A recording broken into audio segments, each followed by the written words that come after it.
حدیث نبوی ہے، اس شخص کا قرآن پر کوئی ایمان نہیں جو اس کی حرام کردہ چیز کو اپنے لیے حلال ٹھہرائے۔ اگر ہم اللہ کا ایک حکم مانیں گے، ایک نہیں مانیں گے، یہ اطاعت اللہ کو قبول نہیں۔ ارشاد باری تعالیٰ ہے، اے ایمان والو، اسلام میں پورے کے پورے داخل ہو، یعنی اسلام کو مکمل طور پر اپناؤ۔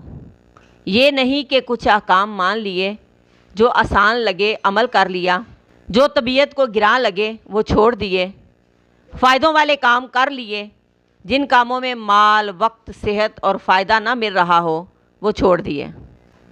ایسا اسلام اللہ کو قبول نہیں۔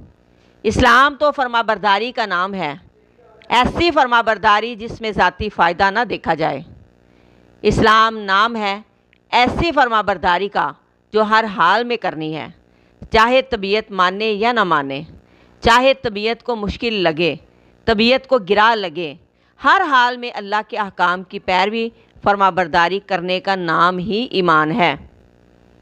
اور ہر مسلمان کا ایمان اتنا پختہ ہونا چاہیے کہ جان جاتی ہے تو جائے، مال جاتا ہے تو جائے، شہرت جاتی ہے تو جائے، لیکن ہر حال میں اسلام کا جھنڈا سر بلند رہنا چاہیے۔